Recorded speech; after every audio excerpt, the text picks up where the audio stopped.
overall, you guys are the #1 seed heading into this year's national championship. How is the team handling that kind of pressure, or is it not really even phasing them at this point? Yeah, we're excited to get the 1 seed. I think it's a testament to the regular season they put together.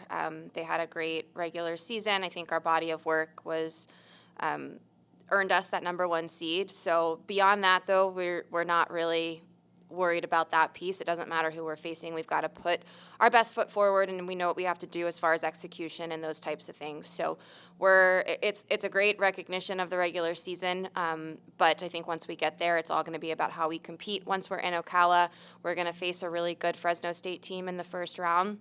We're excited to compete against someone that we have not competed against yet this year. They've got some good marquee wins.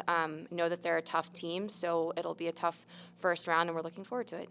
How is the team preparing for Ocala these last couple weeks? How have they been preparing? So they've been practicing really well. I think we came back from SECs and really tried to hit the ground running and fix the mistakes that we had and also put it behind us and know that we're a team that when we execute at a high level, we can be really successful. So we've been working a lot in practice on execution, on pushing for excellence, not being safe, those types of things, and I've been really happy with how we've practiced thus far. Talk about a couple people for, not only the Auburn fans, but just like the NCEA world to look for while we're competing. Yeah, so I think for this team, our seniors have been great all year, and this team really wants to go have a successful national championship. So I look for some leadership from our seniors. So on the western side, you're looking at Alexia Tordoff doing both events, which she has done her entire career.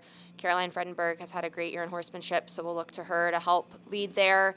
Caroline Buchanan in reining as a senior has had a great, especially second half of her season. So look for those guys to kind of lead the way in Western. And then in jumping seat, we will look for Avery Glenn, who's a junior, to lead us there. She's done that the last couple of years and is our most senior competitor on the jumping seat side. And then we'll have a couple new faces that haven't competed at nationals before in both jumping seat and Western. So I know they're excited for the opportunity. Caroline Olson had a stellar freshman campaign, SEC Freshman Rider of the Year in fences and flat and co-rider of the year in fences. So excited to see what she does. And then some sophomores coming back that have a little experience that'll get another go at it. And then some juniors as well, Sydney Swall and Brooke Joelstad, All-Americans that we're looking to in horsemanship.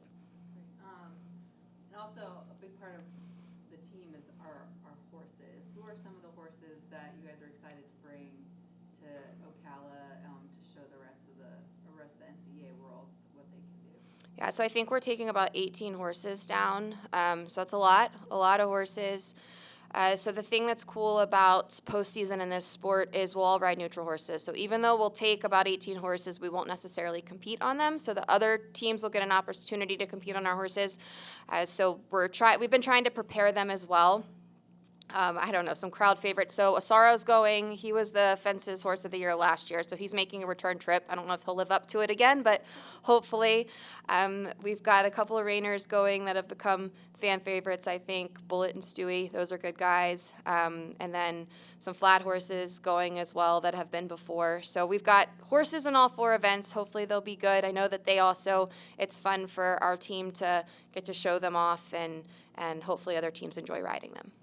A little bit more about that. We take 18 horses, so on top of competition for our team, we also have to take care of our 4-legged athletes. Just what goes into making sure that they are ready when you guys get to Ocala?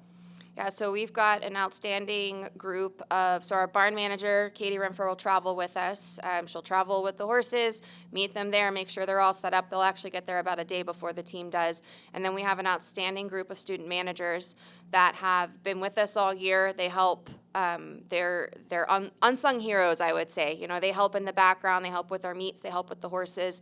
They'll travel with us and help get those guys, the horses, set up. And then our team also will contribute to the horse care the whole time we're there. So they will help make sure that they're fed, their stalls are clean, they're exercised, they're clean, they're ready to go to the ring, all those things. So it takes work from a lot of people. We have a great staff, and couldn't be more proud of what everybody's done to get us to this point, and we're excited to see what happens next week. Yeah, and just overall, just thoughts in general, what are you hoping to see from your team? You talk about consistency a lot this year, just making sure we're I think that's consistency is the biggest thing. You know, we have had great success this year when we've been consistent across all 4 events. That's the key. We have to be consistent across all 4 events. We've talked about it. We've practiced it. I think we all understand the importance of it. Now we just have to go out and execute it. You know, this team has the ability to go win a national championship next week, and that's what we're hoping to do. But it is going to require that from day one, from the minute we get there, everything we do is intentional. We're intentional on the practice day on Wednesday, and then we're ready to go early on Thursday morning. We compete, I think we start at 8:30, which is a little different than the last couple of years when we've been in the afternoon bracket. We're in the morning bracket, so we've got to wake up ready to go on Thursday. We're going to have a really formidable opponent in Fresno State, so it's going to take consistency across all 4 events to be successful.